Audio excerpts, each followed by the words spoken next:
everyone in Joel's life is motivated by his selfish needs. Like right from the very get go, like his partner Tess, who is a business partner. And while they do imply that there could have been potentially more like romantic type of partnership, it's clear that it never happened because he was not willing to basically be vulnerable with someone, because that would mean actually caring about someone other than himself and worrying about their survival. And he's been so traumatized by the death of his daughter Sarah that he's unwilling to do that. That he's just afraid that he'll lose someone else. So there's a little bit of that mixed into, along with the selfishness. So with Tess, it's purely like she's his business partner. Like whatever, however much whatever concerns he has about her safety is mostly in relation to how it'll keep him alive or how it'll keep him surviving. And that gets us to obviously the impetus of the entire game, Ellie. When Joel meets Ellie, he treats her pretty much like he treats any cargo, just straight up saying it, like doesn't want anything to do with her. He just wants to transport her to the Fireflies lab for testing, and that's it. And like you can already see him kind of like resisting that urge to form a bond with her at the very beginning, especially after losing Tess, which is sort of like a mini ripple effect of the loss of Sarah. Like, you know, it's like a lot of people, or like the people that are close to Joel are, there's no men that are close to Joel. Like, it's only women. And every time he loses one of them, he kind of like sinks back into his isolation a little bit more. So, with Ellie, it seems throughout the course of the whole course of the rest of the game is about building up their relationship, right? And for the most part, that's one of the things I will give to part one, and one of the reasons I actually think it is a well crafted narrative. Maybe not like Oscar worthy, brilliant narrative, but like a solid story that has a satisfying ending. Is that there's a little narrative trick that they do where you see the relationship between Ellie and Joel developing over time, and like without the proper context, it does seem like Joel is actually growing a bit as a person. Like he's slowly learning to be vulnerable again with another person. He's learning to trust them more. He's even takes a more relaxed tone, talks about things he's interested in, or, you know, the pre apocalypse, zombie apocalypse times.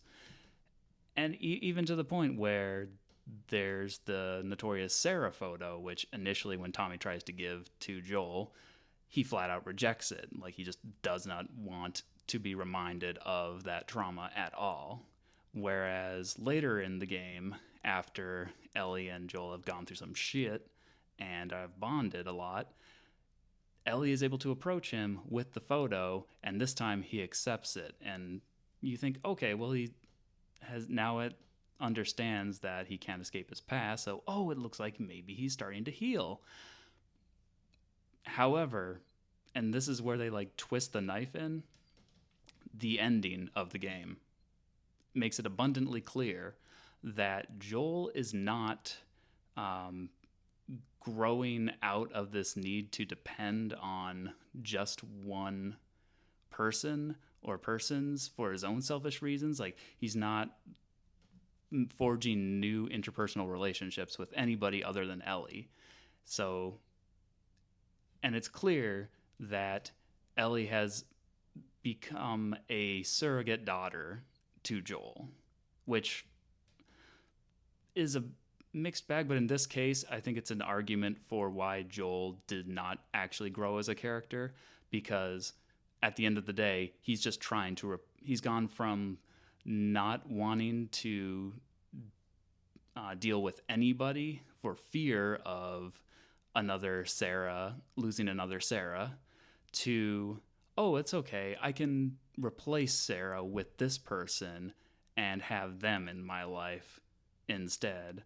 So it's not is not motivated by any like true character growth. It's just motivated by his need to fill a void in him that was Sarah's loss. And it's very apparent in the end of the game where he literally murders the people who are the alleged better faction of the people who are governing the post fungal apocalypse. Like there's the fascist remnants of the government who are clearly terrible, and the Fireflies are marginally better.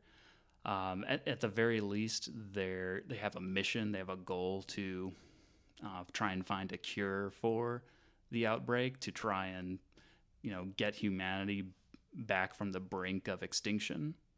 And in service to nuance, they're obviously not shown to be the most gentle or nice of factions either. Like, they're definitely some assholes, but they're still more sympathetic than the fascist government, who there's really no major characters that the audience can sort of humanize the group with, unlike the Fireflies.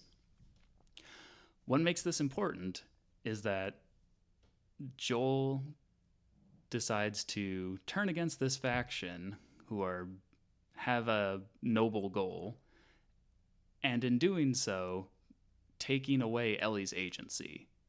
It's very apparent if you play the game, especially on repeat, that Ellie is committed to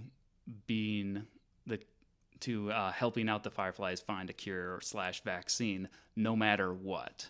Like, she's, especially the speech she gives right before heading into Firefly territory in the post-winter chapter, it's very apparent that she understands there's a very strong possibility that in committing herself to this, she will die.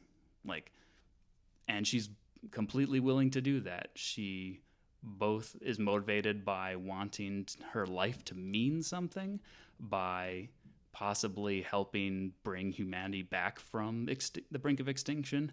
But at the same time, and especially if you've played the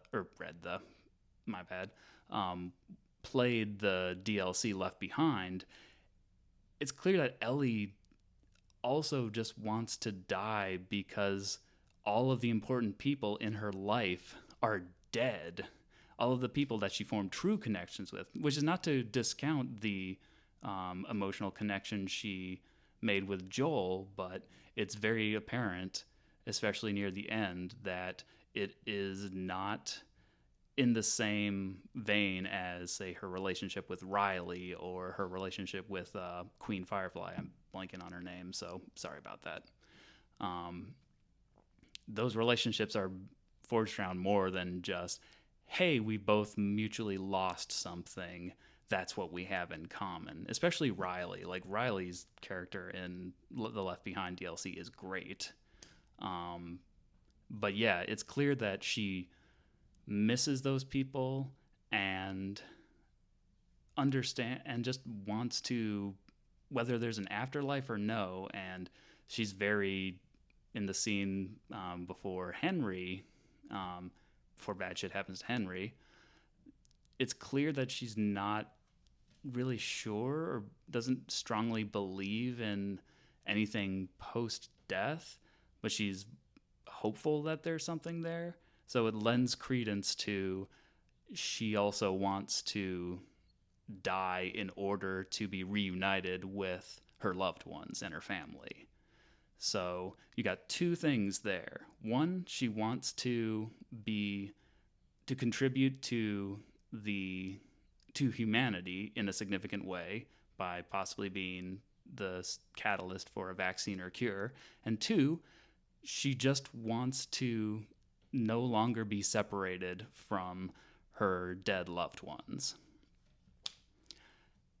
Joel, because of his selfishness and his inability to move on from the loss of his daughter, would rather not only doom humanity to a slow extinction, or, well, faster extinction, maybe in this case, like that alone in and of itself is reprehensible enough, especially considering all the people he murders, including um, the queen of, or the leader of the Fireflies, who we know as a character and might possibly care about, in cold blood, just to get Ellie back. Like, it's like, not only is he like doing that, which is being selfish and dooming humanity, but like I said, given what Ellie thinks and believes and states prior to that, he's literally putting himself over her needs and desires. So Joel is not a good person. Like, I don't know how plainer I can make that claim. Like, he is not a good person. He takes away Ellie's agency, which, if you truly do care about someone, that should be something you would never violate.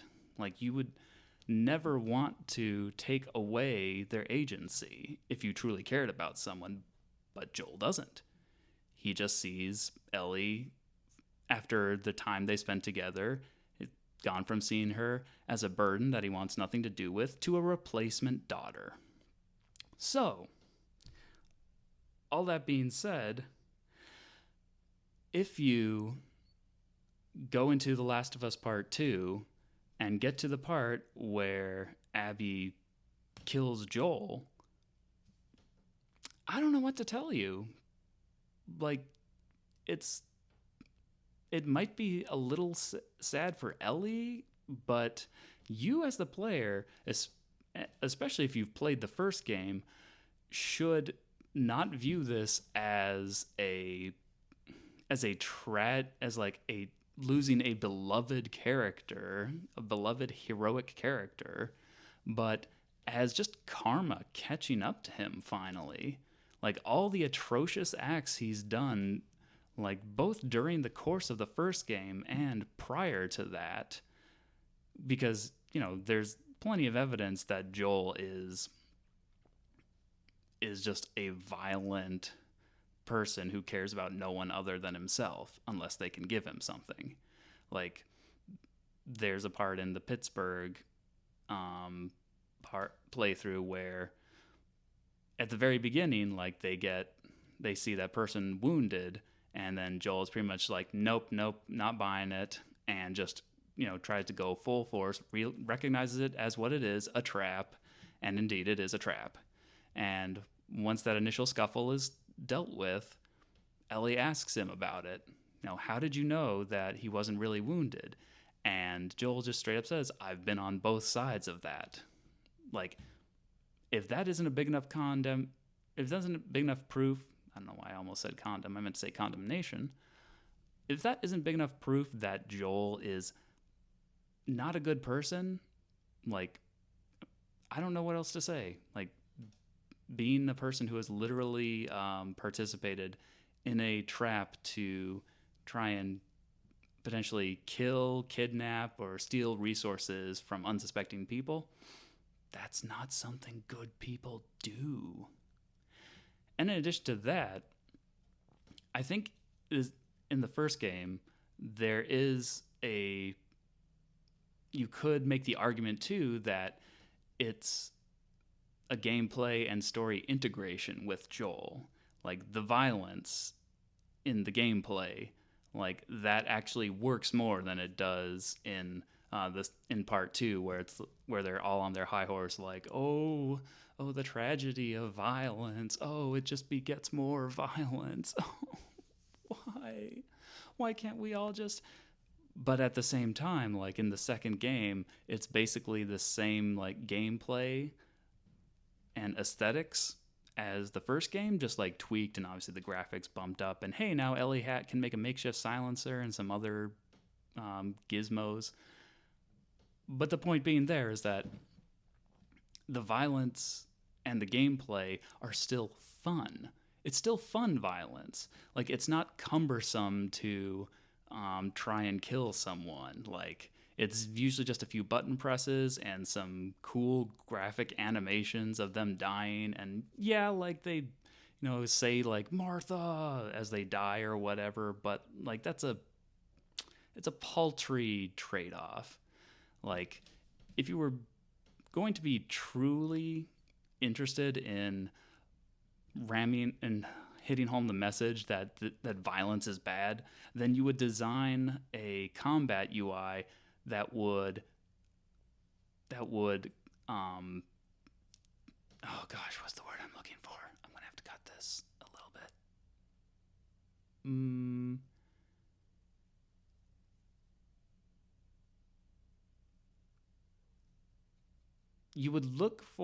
You'd want to design.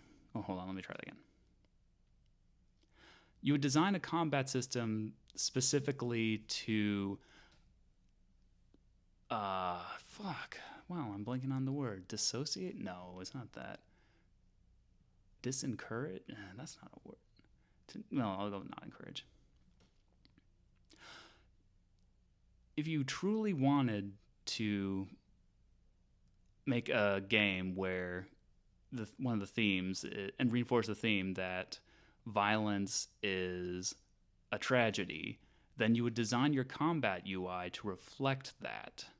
Like, combat you'd be disincentivized or just not bleh. Wow.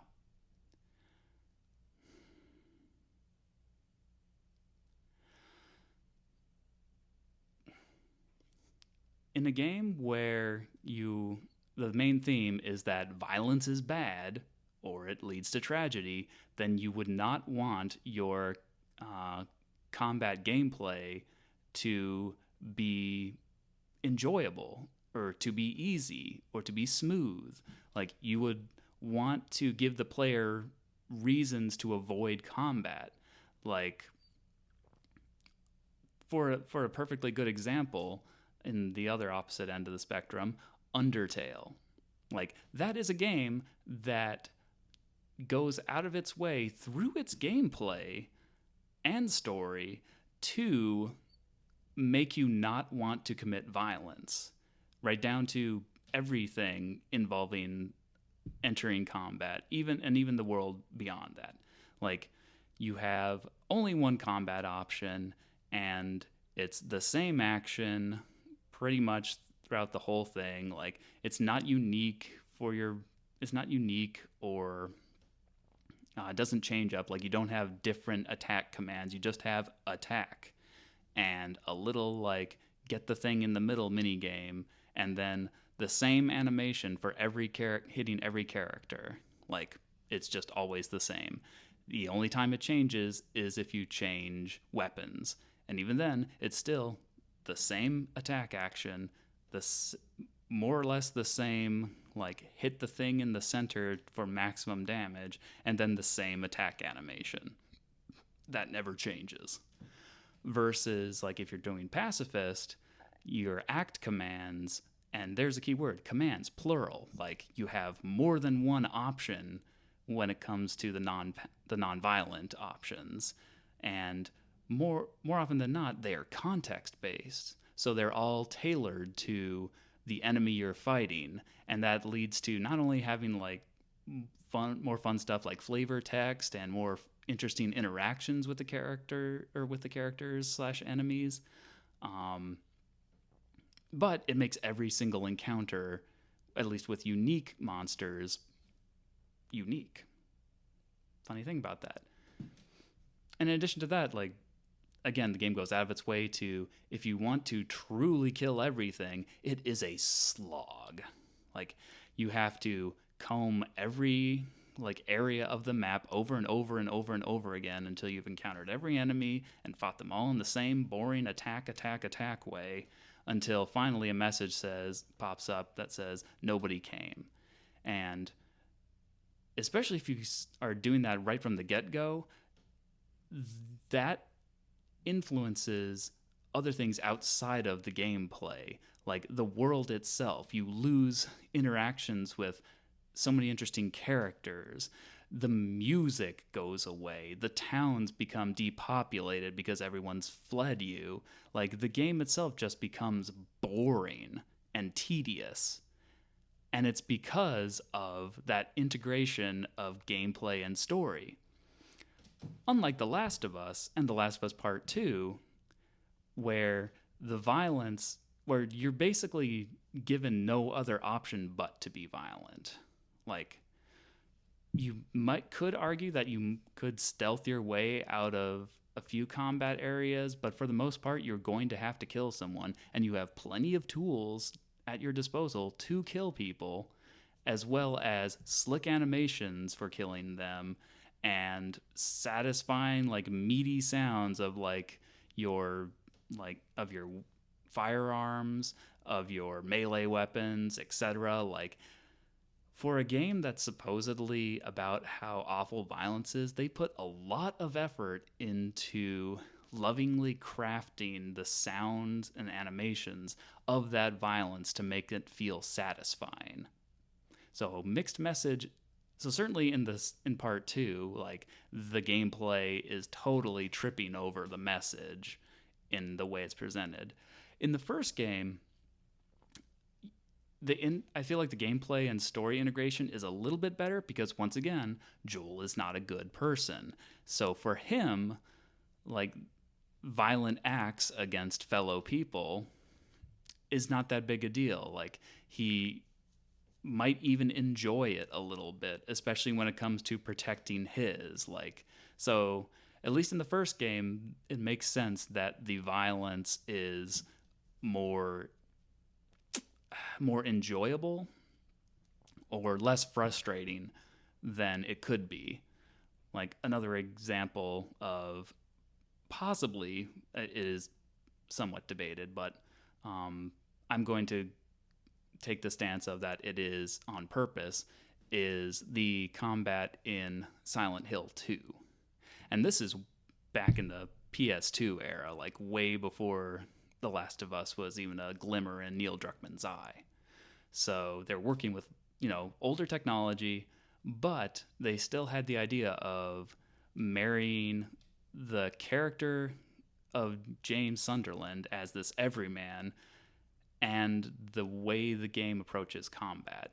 So since James is an everyman, his combat skills are not that great. Like it's awkward and can at times be frustrating to control James during combat, especially with melee weapons.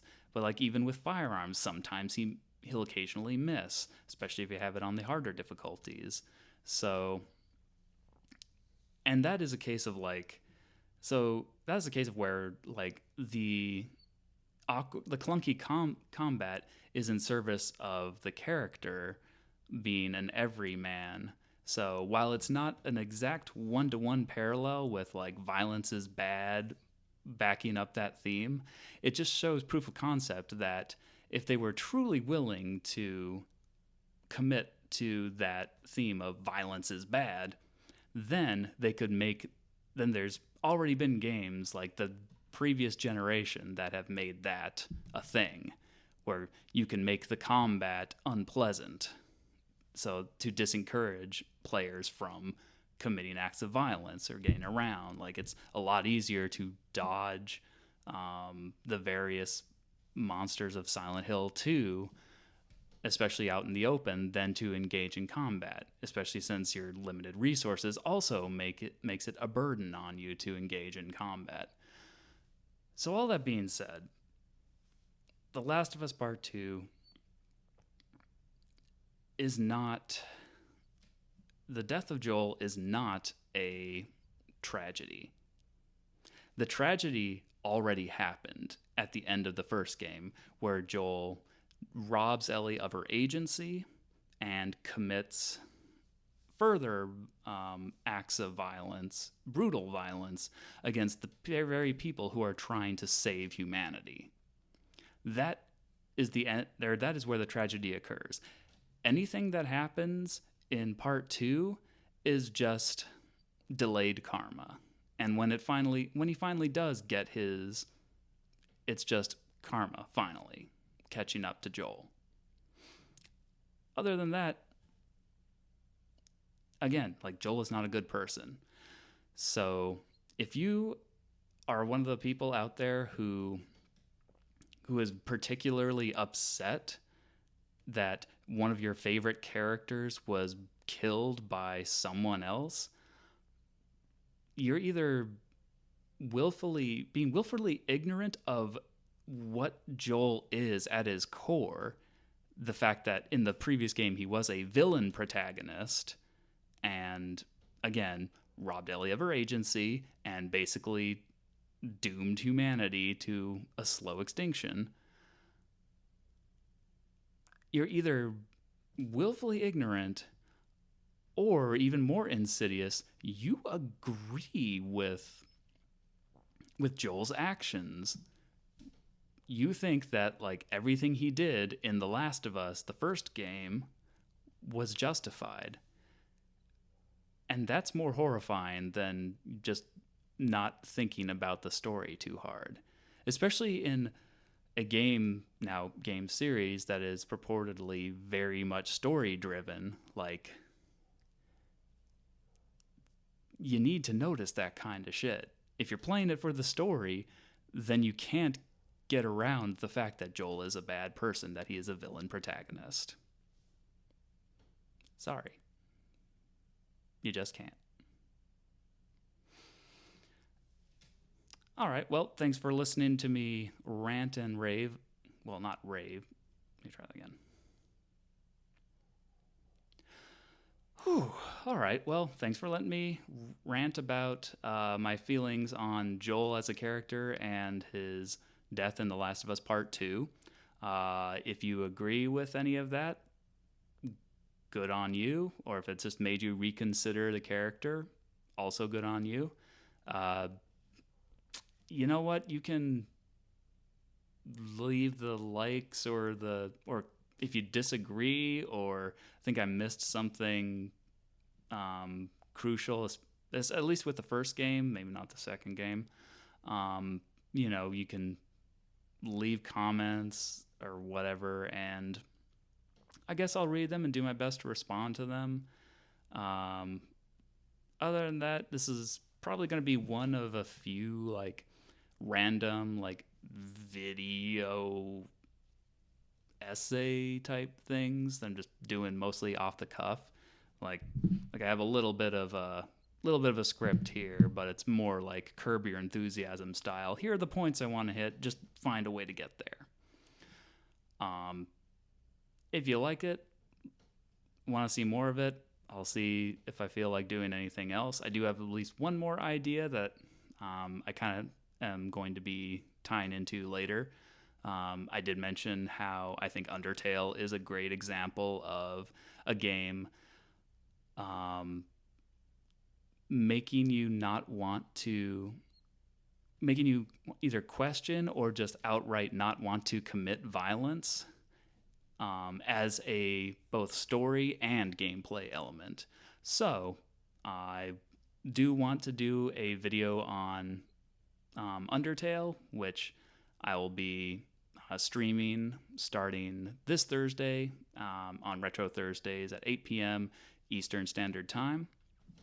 For all y'all who live on the East Coast and everyone else, just add or subtract, East Coast of the U.S., I should say.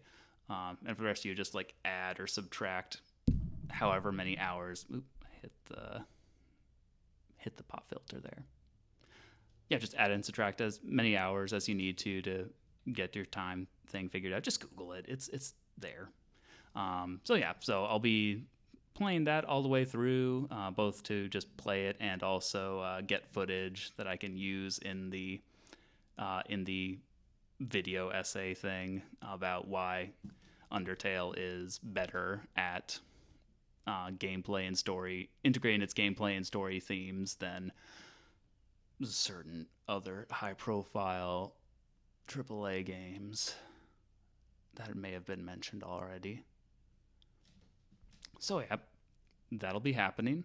In addition to that, I am probably going to be, dependent on if I can get my hands on a working PS2, also be playing after Paper Mario wraps up this Monday, 8 p.m. Eastern Standard Time. I will be hopefully starting to play on, I think on Tuesdays, but I'm gonna leave that one as a tentative for now.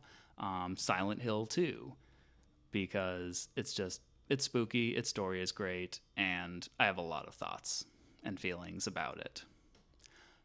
So you can capture all that shit live over on Twitch TV/Gola from Beloa. Link will be in the description down there. You know how YouTube works. That's just the way it works. So yeah, you can catch all that live, say hi, do whatever. I don't know, do a dance, get spooked, whatever you want to do. And of course, like, all the archives are gonna be going up on this them here YouTube channel called Gola Plays. So until then, thank y'all once again for listening to me, rant about a game that, like, the first game I genuinely enjoy and think is a good story, and the second game is whatever. I mean, I haven't played it myself. I mostly just wanted to address the big spoilerific elephant in the room by talking about what I do know, aka the first game, which I have played through. So, yeah, thank you for listening to me rant on that. Like, comment, subscribe, blah, blah, blah, blah, blah. Take it easy. And